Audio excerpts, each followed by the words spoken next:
Welcome to the Diva T-Town. Welcome to the Diva T-Town, where bold, confident women embrace life unapologetically. From love and sex to wellness and reinvention, we keep it raw, real, and powerful. No filters, no limits. Just fearless conversations to help you thrive. Let's dive in with Diva Mia and Diva Cat.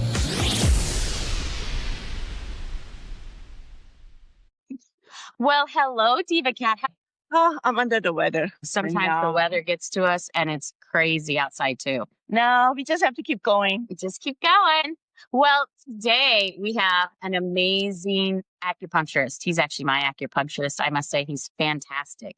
And I've been to a lot of acupuncturists. You know me. I've been in different places and different locations. Today we're going to interview Kalpesh Patel, and he's the owner of On Point Acupuncture in Texas. Oh, wow. He is got an amazing philosophy to the way he does acupuncture. Mm-hmm. And he also is a Chinese herbalist. So he can do it. He prescribes herbal medicines from Chinese medicine. So Wow. without further ado, because he's amazing, and I think you want to hear straight from him, I want to introduce Kalpesh. Kalpesh, how you doing today? Hello, thanks for having me, Mia. I appreciate you having me on. I'm excited to be here. Well, thanks for being here. It's so great to have you on. I know we've been talking a lot on the podcast about different types of alternative medicine. I know when I had an issue with my gallbladder, you really helped me out there where they wanted to take it out. And you said there was possibilities of other solutions. You said I had to choose, and I made the choice of going alternative. So there's things that people are doing now that are alternative medicine. Sometimes people do both. They do alternative and conventional medicine at the same time. But I wanted to go over first how you got into acupuncture, what your background is, and why you chose acupuncture and Chinese medicine. Anyway, culturally, the stereotypes as far as my background go towards more of a doctor, lawyer, or engineer. Let's just say I didn't go down that path. My last name is associated with hotel, motel, more so than anything else in terms of business. And so I didn't go down that path either. And so my journey started off in the realm of finance in undergrad at Ohio State. And as I was studying and partying, and let's just say prior to all of that exact time frame, I was doing a lot of like body weight exercises and then doing certain free weights and heavy lifting when I was in high school. And leading up to when I got into college, in high school, I was able to bench 275 and squat 345 when I was 17 years old. And so the amount of weight compared to my body weight was a lot greater for my joints to keep up with. And so when I got into college and kind of spend long hours, whether studying or partying and just not taking care of myself as like most college students tend to do with the weight they tend to keep, my joints started to flare up as far as the inflammation and pain. And so I would go through periods of time where I had so much an intense flare up that I had to stop lifting for a while. And it led me to then focus on like a little bit of a break in recovery time. And I sought out some Western providers to get relief for my pain, but none of them gave me much feedback and context to why I was having the inflammation, other than the fact that I can take these pills and that it would help calm said inflammation. And so to me, it was kind of a Band-Aid approach. And I'm glad I had that mindset going into it and not getting further into taking a course of pills that I relied on eventually. But to me, it was kind of a balancing act between relief and needing to do what I need to do. So that's kind of the struggle that I was presented with prior to me, going to an acupuncturist. But honestly, on the way to working out, I came across a gymnast, and this gymnast opened my eyes to his acupuncturist and honestly, a lot of things in terms of what he was doing. And so I saw his acupuncturist, and that was a game changer for me. I had gone to see several Western doctors previously and honestly got the runaround, in my opinion. I was told that I would get better, or given the confidence and reassurance that I would get better. But all it meant was me taking pills that eventually I would need more and more of as I kept trying to get back to the exercise I was missing out on.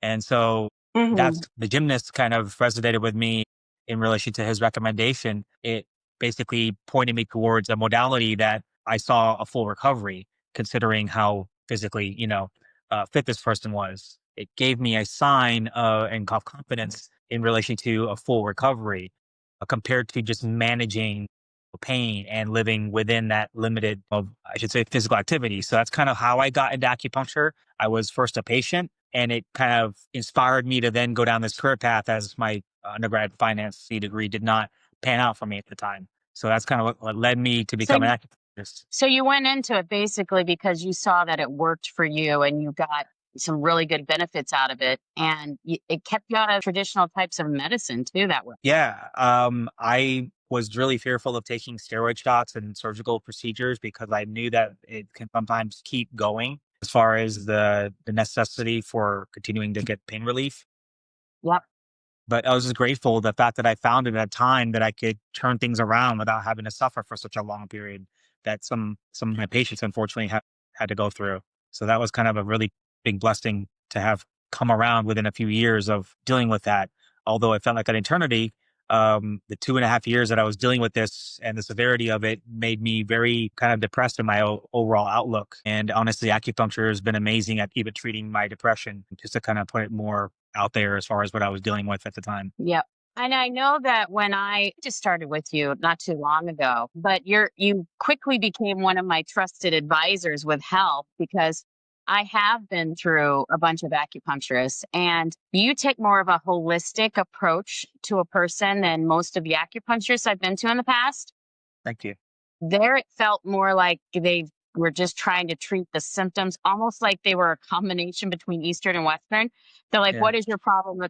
Let's address that problem. Whereas this could be a full system flow problem. You can have problems with your liver is affecting this and this. And it was just interesting how you take more of a global look at a person and then the symptoms are treated, but you treat the problem first, not just the symptoms. So that's one of the things where did you come up with this approach, or is that traditional acupuncture? And I've just been back to a bunch of bad acupuncturists. So to me, in my experience of in being an intern in clinic, we are taught in the beginning to focus on main complaint. And so that's sometimes what practitioners run with the whole way because that's their first way of being taught.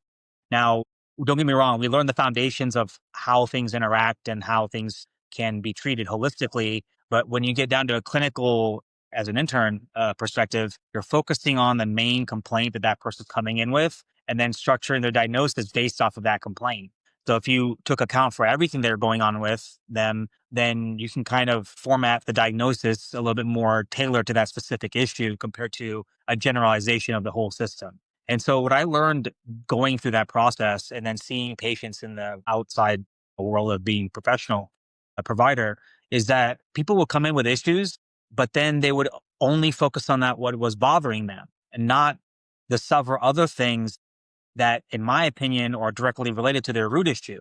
So to me, I mentally have a lot of analogies or flashbacks to things that I've experienced in the past. So I'm going to lead with some of these examples. To me, it comes to the mindset of like Law and Order or any type of court case type of scene where you're trying to explain to the patient, look, this is a symptom that is caused by this issue.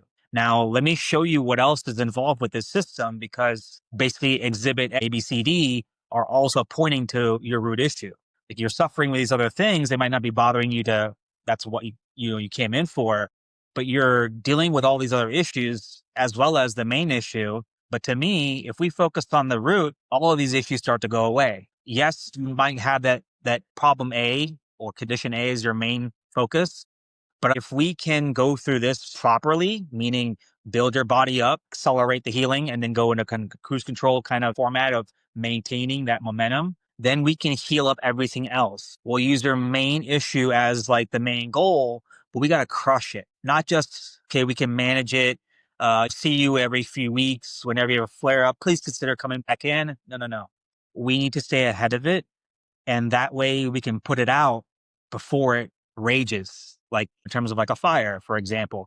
I've kind of used this example as far as like triggers. It's kind of like, think of like wildfires, how the most inopportune factors come together and then it's a problem. Most other times of the year, Yeah. it's not all those, situations come together to create that problem, meaning that heat, which then can dry. And then you got a kind of a robust or easy to combust fuel source in terms of like wildfires in general. But to the body, if a person is running hotter internally and then their body is drying, then that can trigger whether it's fevers to hot flashes or night sweats. It doesn't allow the body to cool and protect their system when we're talking about temperature regulation. So Just like I gave the analogy about wildfires, to me, that's like a reference to a hot flash for a female. It's like when you're warm for so long and then you get dried out and then you get an intense exposure to heat, like going out on a day like in August, that can just set you off, in a way that is kind of like the example of the wildfire. So that's kind of how I got into this whole or bigger holistic kind of format than some of my other counterparts is like people are missing out on all the other things that they can treat along the way while you're addressing your main issue. That to me was kind of my own way of advocating for their own health. Because to me, it was the way I was operating for my own treatments that I was providing myself. If I have this issue, and for example, if lack of blood flow is what's causing this shoulder to keep bothering me, but then I have a little bit of anxiety, I have a little bit of ADD, I have cold hands and feet, which another is a classic poor circulation sign. If I want to treat all those, but also make sure that this is still good, just keep getting this built up to where it's not an issue at all. And then everything else takes care of it too, if that helps. But That was definitely one of the things I noticed about you is that you even addressed my sleep. You addressed other things related to my problem and other organs that may be impacted by my problem. The acupuncturists I've been to in the past, it felt like they were just a Chinese version of a traditional doctor. I felt like what they've done is, because traditional doctors don't really treat the problem either. They just treat the symptoms typically. yep. Oh, you Yep. got a headache, we give you some aspirin. Oh, you've got, a fever. We'll get this. You got pain. Let's put a steroid injection in your knee, but that doesn't fix the knee, right? And then surgeons try to fix it, but their way of doing it is to chop it out. But you were like, okay, so let's see what's the root cause of the problem. Whereas a lot of, I think they actually say, let's just treat each individual symptom as it comes along. And I didn't want that. I wanted to actually heal myself, like fully heal. I So agree. you also studied is that right?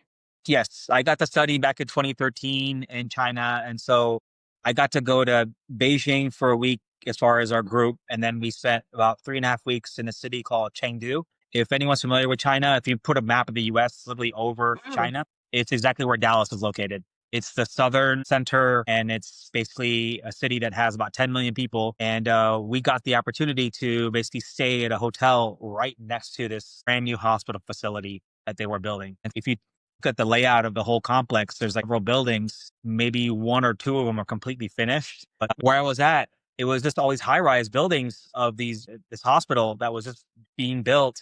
And we got to go to the newest and the biggest section of it and got to study there. So it was a state-of-the-art facility. We got to see traditional Chinese medicine integrated in a hospital setting, which is quite unique. The best of both worlds, in my opinion, were being offered to those patients. And so they would go into the emergency room like normal everyday situations can arise, like in the US.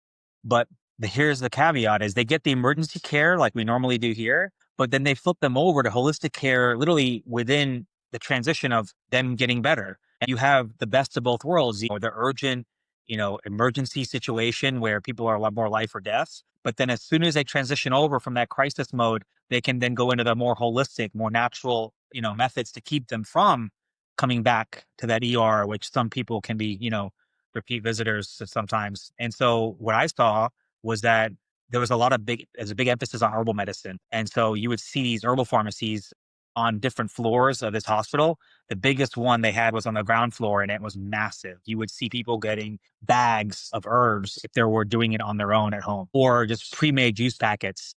But we got to go back there, and it was completely different than what I've ever seen. Normally, we would see jars of herbs that were just a bulk kind of thing where you can get gloves and go and get them. Usually, that's usually what we saw at our schools and in Austin and wherever wherever I saw in Ohio or sorry anywhere in the U.S. But there they had them pre-packaged by dosage, and so it was an extra layer of packaging, but it allowed for a cleaner, more of a sterilized way of performing herbal medicine in a hospital setting. So they would boil these packages up, and so patients would be leaving with their medicines versus having to go to a pharmacy sometimes. And so that was pretty Oh, cool from my perspective. I got sick one time when I was in China, and basically for a total cost of $22, I got to see a specialist. I got my herbal medicine, and that was basically all I needed. And it was like I said, $22. Yeah. So and did it when the work? hospital, Did it Yeah, work? it was amazing. It was good. It was really amazing. I was thankful that I was so integrated with my care there because I was actually studying by the doctors we were observing for that same issue that I had. But we would all get to break up into different groups while we were there and see different departments. And I loved that because of the cohesive group that we had. We got to basically divide and conquer. We got to see all these different ways of healing being performed in different departments, but then we got to basically kick back at night and relax and honestly share our experiences. So that was kind of the cool part about our trip. We had such a cohesive group and an amazing doctor with us. We got to hang out with him and have drinks with him at times whenever the setting was right for that. We got to learn a lot more that way. It was basically acupuncture and Chinese medicine in its unrestricted form. Like I didn't get a chance to observe a surgical procedure, but I know of a friend that I met from the Houston school. She got to scrub in on an open heart surgery procedure. That's mind blowing to me, considering I got to see what I got to see in China, but to see that in a ER westernized setting, meaning an OR room, is quite amazing. And honestly, if you ever get bored, check out on YouTube acupuncture anesthesia. You'll see so many video clips of patients getting surgery done, but it's the most amazing thing that you can share to a newbie, person that's thinking about acupuncture. They're like, oh, some people are like, oh, can that help treat my pain? My pain is more severe. And I'm like, have you seen how they used it as a general anesthesia? And these people are, perfectly calm and collected while they're getting cut open. So anyway, that's kind of been, yeah. That is so crazy. I mean, I can't even imagine trying to put that over in the United States because they'd be like, there's no way. Yeah. So when So you were there, it sounds like the acupuncturists were on the same level as the medical doctors as far as respect from the community goes. And it agreed. was just assumed that you would go with traditional and conventional medicine, right? Agreed. And so you do have that ER westernized, take a pill for this emergency situation kind of issue, but it was nicely integrated with all these other holistic providers. And so the cool thing that I learned, just understanding the East Asian providers that come here, is that they are taught the skill set to do what I am able to do here in my practice, but they are taught in a westernized setting. So they're in a hospital basically, where they have to see a certain amount of patients. And so they see dozens of patients in a morning. And so they're basically a Eastern provider, but have been trained in a westernized high turnaround approach. So that's kind of unfortunately what maybe you have experienced in the past is that these providers are amazing in skill set. Don't get me wrong. They have abilities, in my opinion, that sometimes a lot of providers here might not be able to have seen in terms of experience, but they are so limited on their communication skills sometimes that they lack one, the ability to communicate to that patient directly,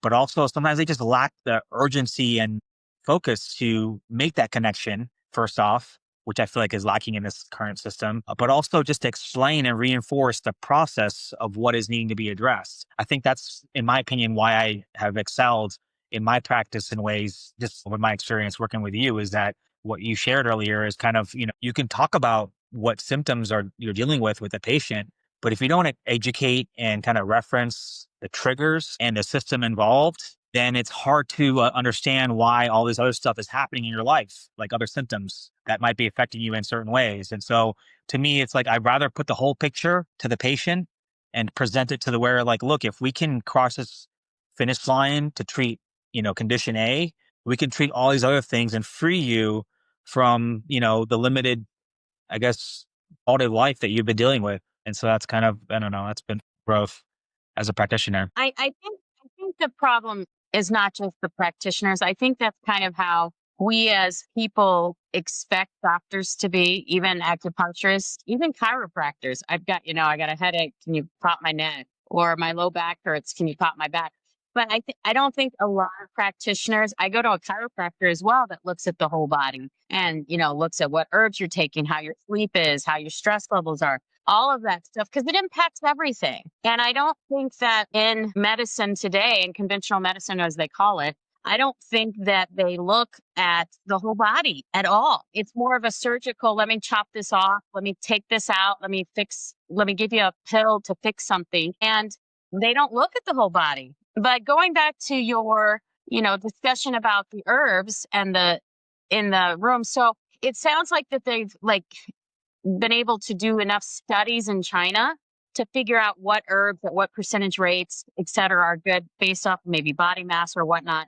But do you see that as, going forward, is that something you see could come to the United States? Because I know a lot of the herbs, the problem with the US is we've got the pharmaceuticals companies that are such powerhouses, and a lot of the herbs Yeah, are based off of the pharmaceuticals are based off the herbs out there already. They agreed. just turn them into chemicals and make them twice as potent. But do you ever see that happening here in the US, or are things changing in the right direction? What are your thoughts? So things have made steps towards that change in this country, but it's been small steps forward and it's been stagnant. Let's say I'm very hesitant to make that answer. In all honesty, my mindset is where I hope there's a subsection in our format of medicine that adopts this a little bit more, but I find it really challenging in my mind to see our entire system adopted as a whole because of big pharma.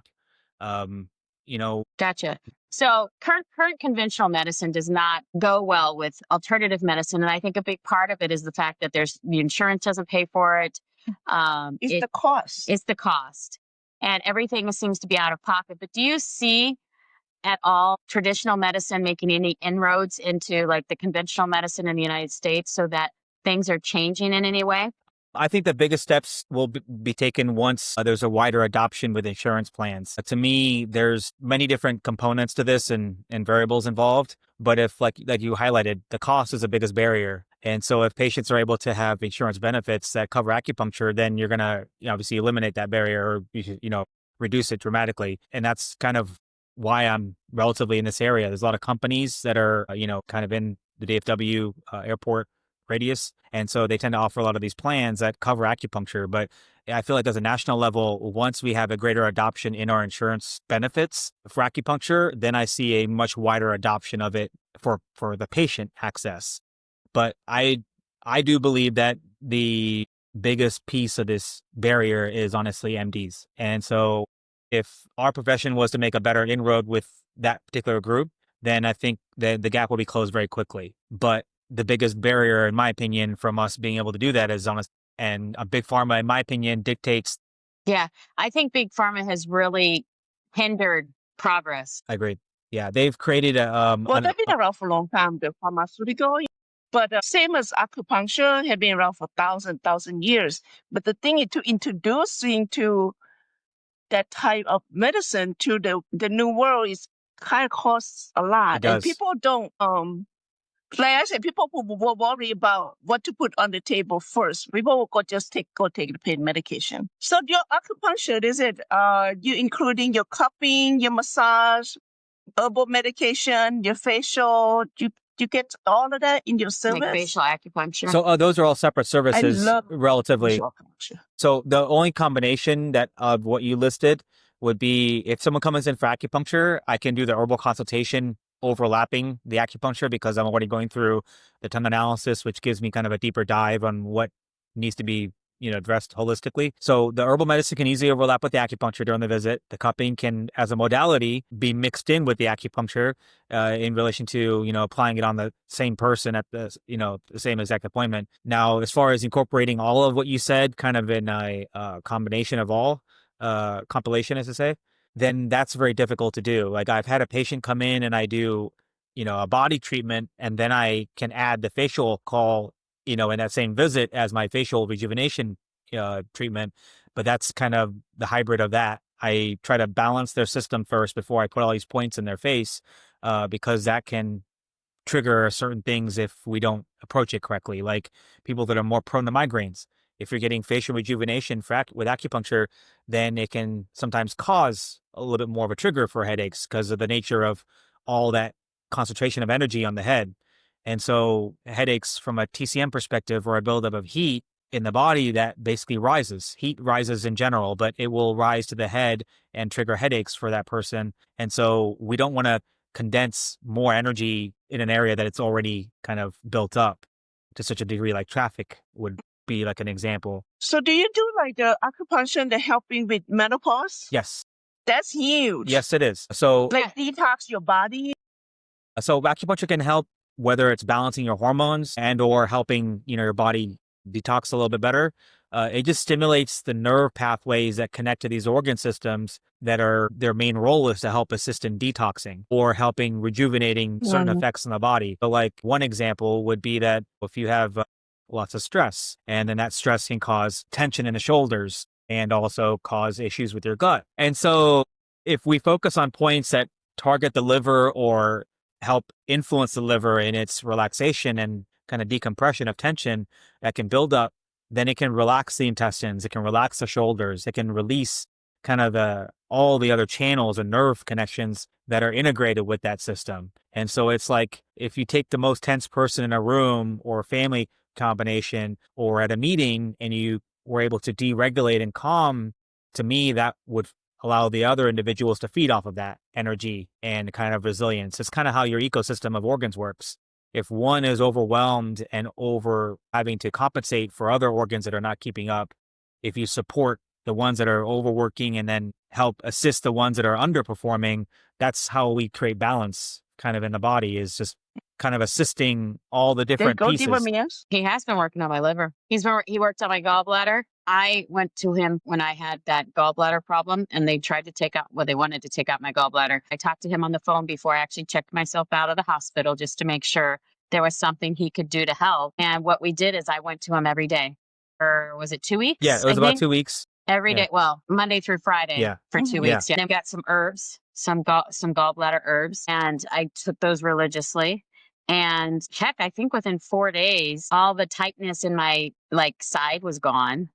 I did also diet. I only ate grapefruit for 2 weeks because I really couldn't eat anything because I'd throw up. So and you're an amazing patient. You go way beyond, in my opinion, what most patients would do. Even if I kind of was able to how to put this, coach them up and lead them to battle in a way that they are just ready to fight whatever they have going on. But you were ready. You came armed and just ready to, go at it. But that to me was the precursor for offering even an approach going forward. So to me, it's like things are possible in the, the traditional realm, but is that patient able to commit and or execute? To me, you fit those categories quite well. So to me, when a person like yourself had gone through that emergency situation and you asked, is a possibility, to me, it's like, okay, I know that it's possible with your work ethic and your dedication. And so we just had to execute, and I'm grateful that you were able to do that. And that's what helped, make all the difference. Yeah, I think if I'm backed into a corner, I come out fighting. You could put me in any corner, I'll come out fighting. So you were talking a little bit about facial rejuvenation. What is that and what is that for? Yeah, so facial rejuvenation with acupuncture is basically an acupuncture treatment that also targets either specific points along the head that basically can tap into different channels that run to different areas of the face. For example, as I'm kind of gliding my fingers over, for example, if you put a point here, it can also affect this nerve channel that runs all along the side of the face. But this is not just the only area that it flows. It also goes here, and then it also goes to the eye. This channel also connects to another one that goes through here. So if we target just here, we're targeting this much of the forehead in combination with that. So just to give you perspective, we might put 15 to 25 points overall on the face. Some might be more specifically guided towards, for example, I started to notice my 11 lines here, and I plan to do a series to show before and afters, as I just recently discovered that I have developed them quite well, unfortunately. So facial rejuvenation, we target specific areas, like a person might have laugh lines that they feel conscious about, so we can target that specifically. And if there's no major areas of concern, like for example along here, just to give you an idea, we can just do global targeting points that get the whole area as a preventative measure. So the benefits of facial rejuvenation with acupuncture is that it guides blood flow, it stimulates the fibroblasts, which creates collagen production. It can firm, tighten, and tone because of that increased blood flow to the face. And so it's like a buffet of nutrients for your skin. And so as it force feeds all this, building blocks into the tissue, it helps it heal at such a faster pace. So it allows you to rejuvenate compared to it just getting quote unquote dry or flaky. Yeah. So the 11 lines can be pretty common on people, but I plan on focusing on a before and after kind of sequence in the next coming weeks. I'm going to treat mine because I didn't see it as much of an issue up until just yesterday, as I was looking at different aspects of my face and I just noticed it. But when people come in and have concerns about specific areas of their face, we target that area on top of focusing on like the different strategic points that we can put. But here's the other aspect of what we do, at least what I do, is not only do we target areas of what we see, but we can also look at the imbalances internally and then kind of focus on that as an internal way of rejuvenating you from the inside out. The whole phrase, beauty comes from within.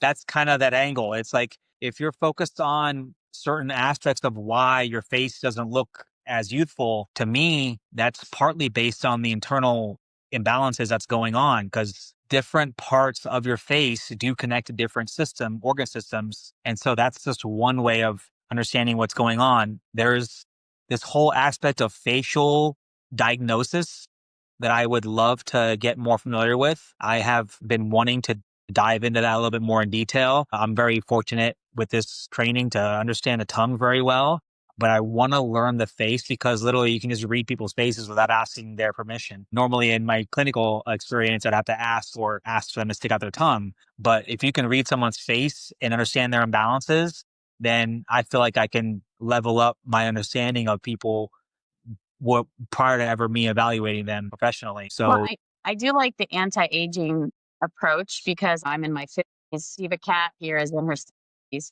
For women our age, besides fixing organs and autoimmune problems and things like that, it is something that you want to look as young as you can for as long as you can. So Diva Cat said it's like an alternative to Botox. It's kind of nice because I don't have an 11, but I have the number 1. I just have it on the right side. So I think I'm going to have to talk to you about getting that fixed too because yeah, I really drives me nuts there.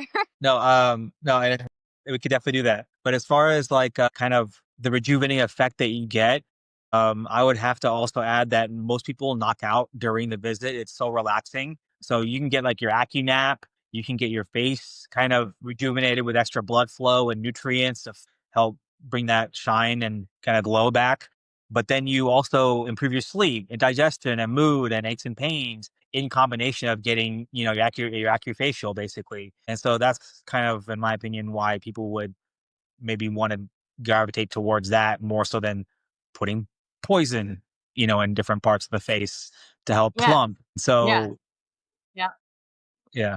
Yeah, the Botox and the thing is the Botox is kind of like modern medicine. It's just a temporary fix because what happens over time, it actually starts to break down the muscle in your face. So then Yeah. you have Botox faces when you get older where it sags more than it would have had you not done anything. So you have to be careful with the Botox because it's not a long-term solution. It's a quick fix, but long-term your face is going to sag more than if you've done nothing because you need the muscle and the fat in your face and Botox kind of destroys that. It destroys the muscle for sure. So people don't realize the damage that Botox is actually doing. And I did some research on it and there's some people that they are going to have, plastic surgery on their faces and fat fillers, probably their own fat in order to fix it. Yeah.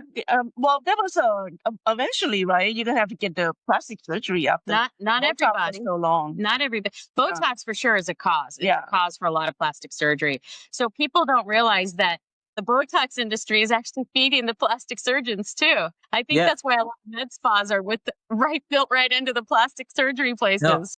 agreed. They basically just once you get into their protocols, it hands you off to the next and more serious stage. It's just a Yeah. matter of time. And there's That is, 20-year-olds doing it's the Botox. inverse. 20 and 30-year-olds. It's the complete inverse of how the holistic world operates. It's like if, for example, my esthetician does facial cupping, and so if you come in and do facial cupping, you can get like that blood flow that can help smooth and firm, tighten and tone. But you're activating all these nerve channels that are on the face that connect to so many other parts of your body. So it's like you can help heal and rejuvenate your overall health and knock out and get an amazing nap and then you got your facial on top of it compared to you sacrifice all of your health just to look better here temporarily. And then this starts to get worse and worse and you need more That's and more of the true. Botox. So that's such a backwards approach in my opinion. What do you think? Yeah. And there's people that, some of the Botox too, there's been some poisoning lately. Some of the batches have been bad. You got to be careful with what you're injecting into your body because you could cause real problems. We talked a little bit about facial rejuvenation. We talked a little bit about helping with autoimmune and organs. What other areas? I know you also work with children that have acne issues. So when I get a lot of kids that come in, and I have, in my opinion, geared part of my practice specifically towards them because I, growing up, had a lot of traumatic experiences getting care in general. But I feel for the kiddos that had acne and they're struggling to get rid of it. I had acne in my temples pretty bad. I have actually a lot of scarring here. I'm hoping to try to focus on in the near future. But to me, whether it's acne or lack of focus or ADHD symptoms, we get kids coming in with pain. But here's my approach with kids. I have learned that if you kind of identify to them that they are the decision maker in that room because they are the patient, trust builds a lot quicker. I try to explain to that person, that patient, that kiddo, that whatever they say is basically the ultimate decision. I will, go based off of in terms of what I'm going to do. And I appreciate and I thank the parents for bringing them. And I tell the kids that same thing. But I'm like, if you don't want me to do something, you just tell me and I will honor that. And so when I lead with that, but also tell them that I'm going to keep explaining to you other options that I have to help you. And you've got to decide at some point. If not, I'm going to keep talking. I'm going to keep giving you more options until you basically get me to shut up. And so that's kind of how I comically kind of explain to kids that they are in charge, but my goal is there to help them, but I can only help them if I earn their trust. And so I'm going to share things that can help them, but I only am sharing this because I know it's going to be comfortable. I know it's going to give them benefit and that they will thankfully like me at the end of all this because they got better and they had a great experience. I myself had traumatic experiences. So to me, that's guided me on my approach towards them. And I feel like I've done really well with kids. I don't know about, I guess, as far as this kind of what you're referencing, but kids do very well when they come to something holistic. They don't need as many treatments overall. And when you treat something like acne, which is a buildup of a combination of stressors and a buildup of heat from the stressors, plus poor diet and kind of the junk that can bring in toxins or other impurities in the body, the combination of both can fuel acne. And so I'm just grateful to be able to, one, address those underlying conditions and other issues that helps us clear up the skin. Honestly, within maybe a couple of days of a person starting or within a couple of weeks, you can go from kind of that unfortunate pepperoni-ish kind of appearance to clear skin complexion, which is sometimes difficult for some kids to wrap their mind around considering they've been dealing with blemishes for so long. So I don't know. That's kind of.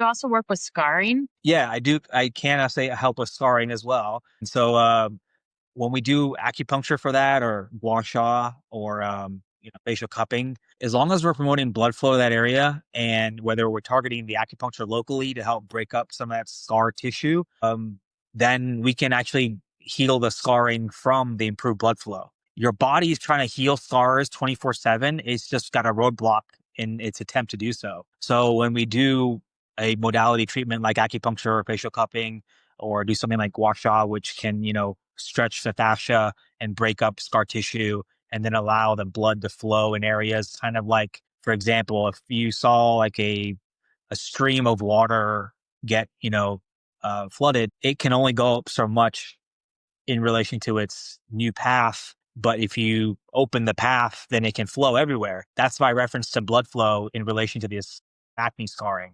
It's like little lumps of tissue or like little mountains. If you break up and clear, it can allow for that river or stream to break through, and then it can kind of break it up from the inside out. I guess blood flow helps clear out the impurities and toxins, and that can also provide the healing blocks for your skin to, repair itself in relation to what we're trying to do. Yes, you have acne. We try to treat the internal part, but then try to help aid the skin in its own recovery. So that's kind of how we've helped to, address acne in the past. So I have a two-part question. So would acupuncture help address loose skin like on your arms? And if not, or if so, if somebody has like a arm Like surgery, I'm asking for a friend. Friend. Somebody has like arm surgery and they have a scar. Is there a way to help get rid of that scar if the, acupuncture can't help the skin tighten up enough? So as far as cupping, that's a great modality for this type of situation as well as the gua sha. For the tightening or for the scar? For the scarring, yeah. Okay. So basically for the scarring, there is an aspect of the scarring. The scarring itself causes like a rippling effect in the tissue compared to a smoothing effect. It's kind of like if you were to make your bed and a wrinkle-free sheet will go flat on your bed the moment you lay it out, compared to a wrinkle sheet will kind of bunch up in a way. And so to me, it's like that visual of an ironing effect. It's like if you can allow the tissue to break up in its kind of wrinkled or kind of its stiff, kind of brittle state, then you can kind of flatten it out and then kind of re-roll it. I guess if you're thinking about pizza dough, to me, I'm trying to use these analogies because we don't ever think about our skin to be able to be manipulated in a way that can break up scarring. We can more likely do that for other parts of the body where we can be a lot more aggressive and not have to worry about the bruising effect of, that approach. And so we can do this much more gently on the face with the use of gua sha tools. It's a much gentler approach in relation to how they, contour and sculpt the face itself. And even the cupping, these cups that are used in the face are constantly moved. They're never left in one spot to cause any of that marketing. But as you kind of pull at the tissue in that gentle kind of gliding manner, it stretches the fascia. And so basically it's like pulling apart that wrinkled sheet and then hoping that it flattens. And so that's kind of the analogy for how you can release scarring and, wrinkles in more of a gentle way than just basically, doing gua sha to the level that can be done on the back that's causing that red patch that you don't want everyone to see. I guess there's ways to go about things that are much more visible to the public compared to what is more private. Yeah, you would. If you do arm surgery, you're going to have multiple sessions. Multiple session. But is there any way to tighten prior to arm surgery? So maybe you don't have to do as big of an arm surgery. Like, can you tighten that loose skin under your arms, or is it pretty much when it's hanging there, you're kind of Not necessarily. There is ways to allow the skin to just become more resilient in its own shape. So you could have excess skin, but if you're able to, in my opinion, focus on supporting the lungs as well as the spleen specifically, the lungs connect to the outer body skin. So the correlation I want to give you is think of a chain smoker. Chain smokers, in my opinion, tend to wrinkle as far as their external skin much more aggressively than most other, types of patients. But what I'm getting at is if you can nourish the organ of the lungs and help support that, then it can support your skin and help firm, tighten, and tone. If a person is chronically fatigued, then their skin is going to sag just as a byproduct of that fatigue. So to me, hemorrhoids are an extreme version of fatigue. Those blood vessels sink, but if we can rejuvenate your energy levels, then we can improve the firm tightening and toning of everything too. So we can kind of mitigate the amount that you need to get cut off as far as the surgical procedure by just making your skin more efficient and firm in the state that it's already in. But eventually you'll have to get, depending upon how excessive the weight loss was, you'll have to just cut off some of that extra skin at the end once you do realize this is kind of the X amount. Yeah, maybe you could do a mini instead of a full free arm where they do the you might have to line. do a hybrid approach for that. Whoever's dealing with that. How about weight? She wants to know how acupuncture helps weight loss. So acupuncture can help with weight loss in quite a few different ways. There's one, the metabolism revving effect, meaning getting your hormones balanced to where your body is kind of like a high performance vehicle, basically revving its engine. A high performance vehicle is able to put out enough horsepower and get that engine revved up and nice and hot to where it can propel itself. The principles that apply to the body is you're not, in my opinion, burning anything if your engine doesn't get hot enough to where it can kind of perform. Now, sometimes the body can overheat, but we want your engine to be revving at a high level without it overheating. That's kind of the performance vehicle analogy. So metabolism is key. The next piece is honestly managing your stress levels and managing the hormone of cortisol. So if we can help decompress, cortisol is a big one. So if you decompress the body, then you can relax it, less cortisol will build, and then your body won't want to store its next wave of fuel as fat.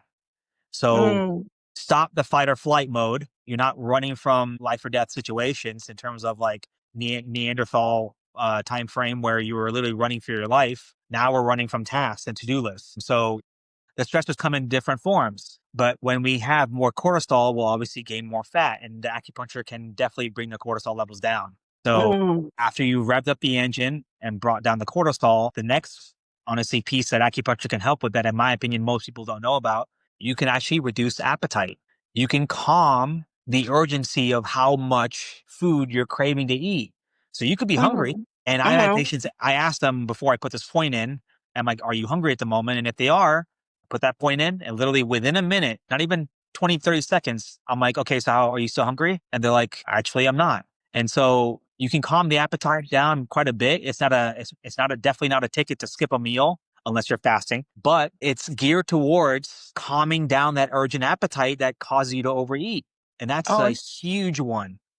Yeah. Does it last, or is it just when the point's in? No, it does work cumulatively, but if you are getting it in a series, then it'll last for a lot longer time. It's like working out. You can get in shape in 3 months, but it's like, how long will that last if you don't maintain it that well? You can somewhat maintain it after a few months if you just keep up with a so-so regimen, but eventually it does fade if you don't keep up the effect. So it's kind of like an exercise routine in regards to these effects that I'm talking about, but you can't get them to be more long-term if you change your lifestyle habit.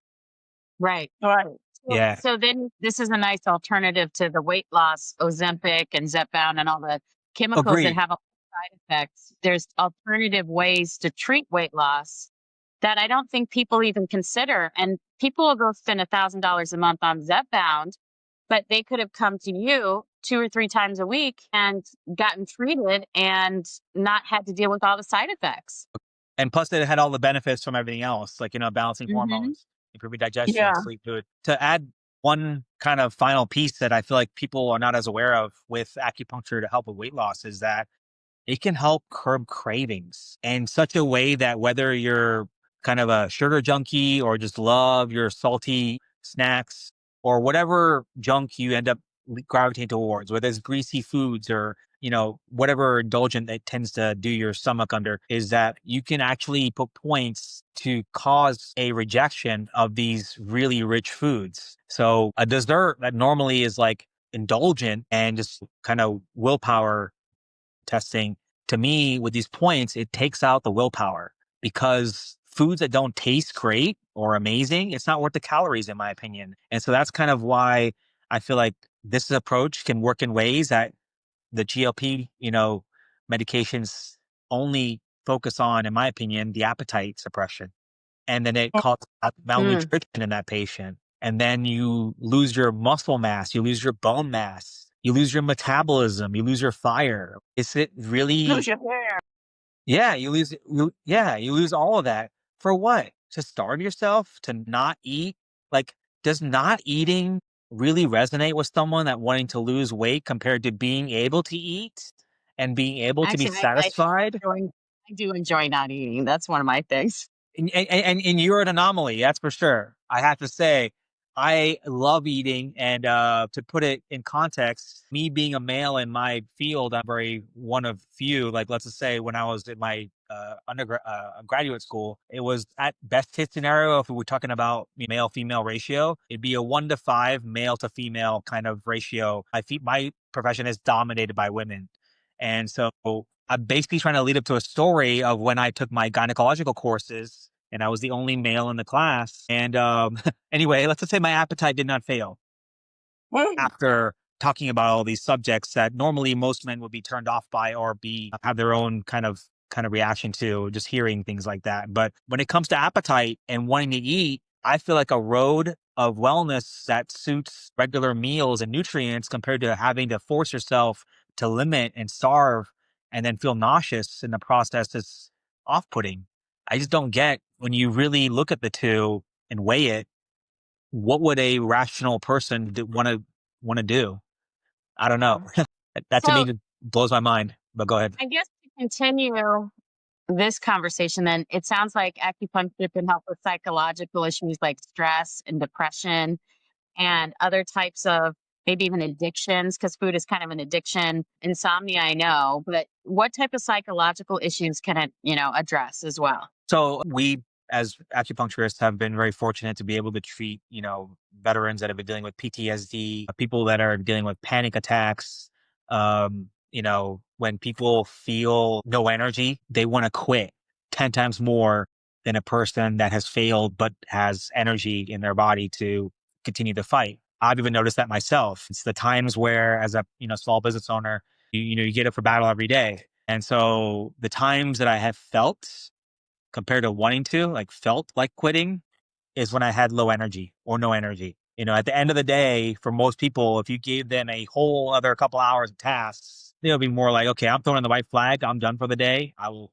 do this tomorrow. That's kind of what I reference is that some people start off with no energy, and they have to go to the battle the whole day with honestly running on fumes. And that's kind of the difference I feel like is that, I guess, does that help? Can I answer your question? It does. And then you can also, like, I know you can treat autoimmune diseases. Can you address, you treat digestive issues or any circulatory issues, or even people that are kind of going through cancer that are going through chemo and radiation? Yeah, that's a huge one right there. Honestly, I've been very grateful to have come across some patients that were going through that process. And actually, more recently, I've been able to share a very closely knit success story that I had with one of my massage therapists. My massage therapist, Imelda, she had unfortunately, been diagnosed with cancer back in 2016, 2017 timeframe. And for a while, it was, private on all different fronts as far as her journey. But now she's oncology certified and focusing on helping people that are going through that process. So sharing her journey that I'm about to do right now is, in my opinion, been an eye opener for me to help more people going through this cancer diagnosis route. She came to me with the diagnosis and the treatment plan of having to do 4 months of chemo with a frequency of every 2 weeks to go seeing and getting a round of, medication. So she came to me about a week before, and we started to do twice a week. And after the first 2 months of it, she actually done so well that we actually were able to reduce it down to once a week. But you want to guess how many times she basically threw up on a number scale? Like, how many times did she throw up overall? Please take a guess. 0. Yep, that 0. She Yeah. didn't throw up once. And so, Person went through That that. did acupuncture with chemo and they didn't throw up. Yeah. Yeah. so she was able to keep her digestion intact, basically. When she got the toxins put in her system, basically the chemo drugs, her body was able to efficiently excrete out the unnecessary toxins and help support her digestion. Her nausea was non-existent. And so she never felt uneasy. So this amazes me that they don't integrate more of this in with cancer patients, with autoimmune patients, because it's so, and I see there's no profit in it for the insurance companies or for the doctors. The insurance companies should be wanting to do this because it'll save them some money. Yeah. So I think I don't understand. Plus the pain reduction too, because chemo is not fun, and you can decrease pain with acupuncture too. It blows my mind that it's not more integrated into everything we do. I agree. It does blow the mind, but here's the flip side of what you're talking about. Let me just reverse engineer kind of their model is that if you aren't treating all these things that are happening from the main course of treatment, then you're basically causing more need for more medications. Right. And then once that patient does and hopefully beat the cancer, their bodies are so unfortunately beat down that they are dealing with several, whether it's autoimmune or mental health issues because their body is so depleted. And then when they go through this next wave of care, they are a shell of their former being. Like there's a person that I know through extended family that had actually gotten cancer. And then after that, they never were able to grow back their hair. And this is an individual that was possibly in their 20s at the time when it all happened. So way before the natural hair loss that can occur for some people, it was permanent from then on. And to me, that's just unfortunate buildup of toxins. And it's going to change how their body functions as they go forward because of that experience that they had to deal with. And so, yeah, that's kind of what people typically go through. I would say the one thing that acupuncture has been able to treat that blew my mind with cancer patients is keeping their white blood cell count high. Is when they go through chemo, it's killing everything. It's killing their immune system, unfortunately. It's killing off, cancer cells. but then it's also killing off red blood cells and white blood cells. So when a patient's not able to fight off infections, they have to pause treatment, which gives the patient, thankfully, a chance to rebound, but it also allows the cancer to get a break too. Mhm. So if you support the body throughout the whole thing, it's like having a vehicle that can run through obstacles compared to having to just stop and wait for that. It's like stopping at a train when there's no train. It's like you just pause everything. And so we can't go anywhere, we can't go forward because we have to wait for the blood cell count, white blood cell count to come back. And so this allows them to go through treatment with efficiency, some ruthlessness, and to kill off the cancer way before the cancer unfortunately can sometimes take out the patient. And so anyway, I was amazed at No, how it helps support them. actually, so when my high school friend, she had like lupus and she's going through MS right now, and they actually incorporate acupuncture the way they treating her. They treat Yeah. her acupuncture and they treat her as an action patient. They but they do acupuncture first. I don't know the sequence of it, but that's what she's going through right now. She does her acupuncture first and she go to her regular checkup and she was able to still keep moving even though in the walker Awesome. because the class she has is she's very young and she's going growing with lupus and then with MS attack on top of it. So she lose her mobility very quickly. Wow. Yeah, now she was able to get up on her walker. That's So awesome. if you could tell Yeah. me your favorite story of something that you were just so shocked and amazed with that acupuncture did that helped a patient, you don't definitely don't tell them their name, but like what just the situation as how it helped and how miraculous it was. So I have to actually that to me is a trigger in my mind of like a 100+ patients that I feel like I could share just because of I'm grateful for having learned what I learned and that the efficiency of what I learned. But let me focus on a particular review I got online on my Google review. And it's hilarious because of the way it starts off. I had a patient coming in that she was getting IVF care concurrently while she was seeing me. She put on her review, Dr. Patel got me pregnant.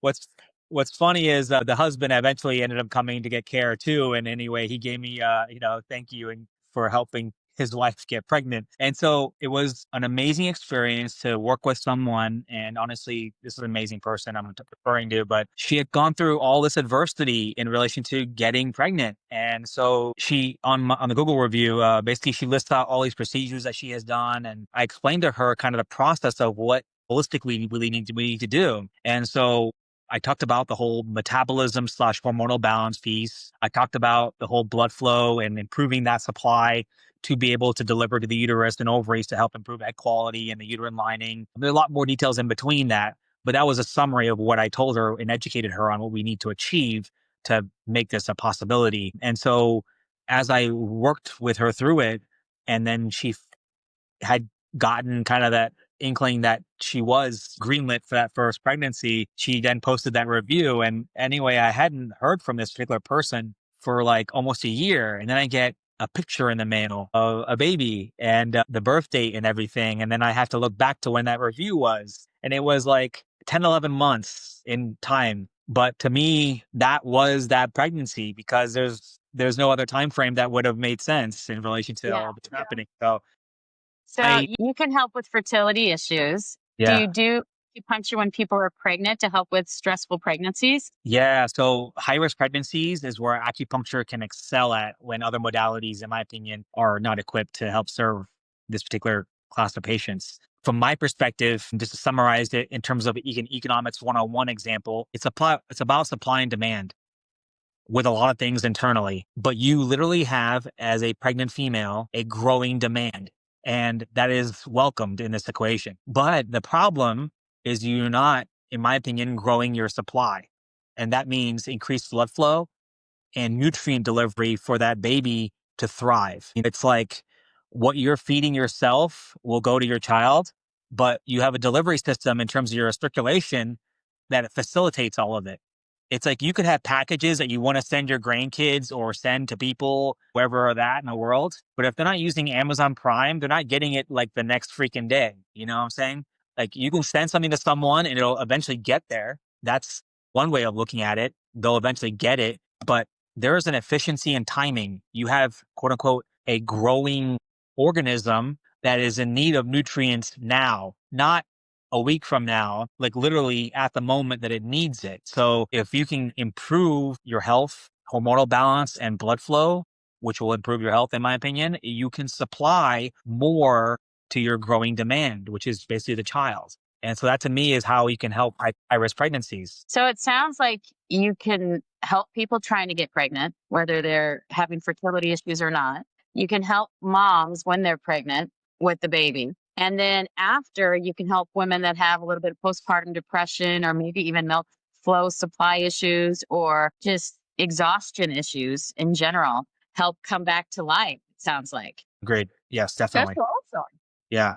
That's And awesome. then Yeah. and then if you were to add to what you just kind of segueing, whenever they get to the time frame where those kiddos are quote unquote depleting their energy in different ways, just the joyfulness of having kids and how much they can run you down in a way, we can then focus on rejuvenation in the other ways that we talked about earlier in the podcast. I see.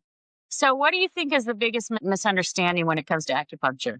What do you think people just don't get? Or is there like any like fairy tales or myths about acupuncture? I would have to point out movies and how they show a ridiculous number of needles for a treatment and they're stereotyping it. That's how it's done. And when, in my opinion, an average person looks and sees these clips in movies or shows, they are overwhelmed by the theatrical presentation because it is theatrical, in my opinion. I would never put 100 needles in a patient just because. I might put close to 50, but that's because I'm doing maybe facial rejuvenation plus a body treatment. But that's because I'm doing a lot more than normal. But yeah, it's overkill in terms of what you're seeing on TV. And it's not a magical cure-all for something you've been dealing with for 20 years. Right. Here's one insight I have to give just as a provider and a frustration I have as a practitioner. People that go through the Western traditional care model, they put so much stake into that after they've been burnt by it over years and years of not getting relief. They then Yeah. sometimes switch over to the Eastern and holistic realm. But then they come see me with the expectation that shit's going to get solved in one visit. And I'm like, wow, you have such little faith in what I do. You put me last. And then you expect this modality to outperform everything combined. Wow. Yeah. That is so logical. Like I have to fix this before I can fix this. Yeah. That's kind of the misconception I have to say. Natural healing takes an effort like exercise to build up the body. And so you have to understand when you put the work in, there's so many benefits to be had. And so if you are able to adopt that mindset, then you can live a better life, but put the cart behind the donkey compared to before the horse in a way. Yeah, it's like you have to build the foundation and then you have to frame the building and then you have to put in the walls and you have to put in the windows and every step gets you closer, but you can't just go and have a house that just appears out of nothing. So Agreed. if somebody wants to find a really good acupuncturist, because I know this was a challenge for me and I am so blessed to have you as my acupuncturist, but if somebody wants to find a good acupuncturist, how can they start or where should they go? So one avenue is to, I mean, you can always look on Google. That's one way to do it. But I would look at either a site called AcuFinder, ACU Finder. That's one way to get a list of acupuncturists that are specifically licensed acupuncturists, or you can go the first route that I mentioned, looking on Google, but make sure they have an L designation, which is what I am, a licensed acupuncturist. And then there's a slight level above, which is a DAOM or a doctor of acupuncture in traditional Chinese medicine. So my training is basically a master's level. And if I got another year or so of coursework, I could get that entry level doctor's level of training. But the key or caveat is that I was trained on a format that is focused on traditional Chinese medicine. If we are taught that format, we are taught a holistic format. If you go to someone that advertises acupuncture, but they're a chiropractor, a physical therapist, or basically a non-traditional Chinese medicine provider, then they have studied only the technique of dry needling. I see. And I so, do know yeah. you do Zoom calls too for patients too if they want to like it's an introductory call and have like maybe some Chinese medicines or something. Do do you have people that fly in to see you as well since you're so close to the airport? Yeah, I lived in Ohio for a while, and so I do have, whether it's family, friends, or relatives that sometimes are just happen to be in town, and then they come see me, or vice versa, they come see me, but then they also happen to visit friends and wherever that are in the area. So I do have people that do fly in and then happen to see me for whichever reason, but they are sometimes then looking obviously for someone that or is trying to emulate how I do things. So I have looked at people's websites as far as the acupuncturists when I'm referring to them. I'm looking to see, are they presenting themselves more authentically and are they showing more of their story compared to you see a practice name and you're struggling to find a picture of the provider or a bio or any background on why they became what they became. It's like you can go to a doctor, but if they didn't have a passion to helping heal people, in my opinion, you might not like that doctor. They got into Hmm. it because of other reasons. And so to me, Right. when you see someone in that format of good reviews, but are they able to present themselves, but then clearly articulate what is going on? So you can find their social media and or videos that they have on their website. Are they speaking clearly to you like I am speaking clearly to you? Are they able to break down in layman's terms what is the issue or the underlying diagnosis and then give you honestly an analogy or kind of a summary of what mechanism in relation to your body that you need to fix? It's like if you're having low energy and you can't quote unquote hit the gas pedal to go in terms of your body, in terms of driving it, then you might want to look at the tank of fuel that might be low. It's like if you can focus on explaining the cause and effect for why they're tired versus just, okay, you're tired. I'll see you this amount of times and then you'll get better. And that is sometimes a summary of what they give. And that's unfortunate. The patients, in my opinion, need to have a better reinforcement of why do I need to do what you're telling me? How I does see. what you're telling me resonate to fixing my problem? And so those are just the key pieces that we as providers need to just put together. But it's a simple, connection of dots, just like all these dots that we see on the points on the body. We have to be able to put it together for the patient to really help them drive their vehicle towards improvement versus just, okay, that's where you got to go. I'll see you there. Yeah, I think a lot of people will do like chiropractic. I think is now more accepted than acupuncture as a common modality, and a lot of people do massage. But I really personally believe that acupuncture is like something you should do for your life, and because there's always going to be little things you need to tweak here and there that are out of balance, and it feels like it just opens up the energy flow pathways in your body better. Going forward, is there anything you think that listeners need to know? Now, I know you're big on social media now. You're starting to get a nice following on social media with all your acupuncture videos, and we'll post your website and your Instagram account. But is there anything that you think people should do, or maybe they should start practicing at home, or should get on with a acupuncturist on a regular schedule? What are your thoughts? So whether you're dealing with something that's more limiting in terms of quality of life or not, if you are dealing with something that I would get to an acupuncturist that's, focused on a holistic style, like having that TCM background, and then starting off with a series of treatments. If you're dealing with something that's chronic and that's been debilitating to you, I would start off with a series of 10 visits. And how fast, in my opinion, can you get those 10 visits completed? Because that's like going from 0 to 60 or 0 to 100 in your vehicle. The faster you can get to that relative speed that's when you're going to cover the most amount of ground in the least amount of time. So get to an acupuncturist, see them frequently in the beginning, accelerate your healing. Then you go into cruise control or maintenance mode. And that to me, in the long-term picture, is once a month. Get to where you're feeling much better.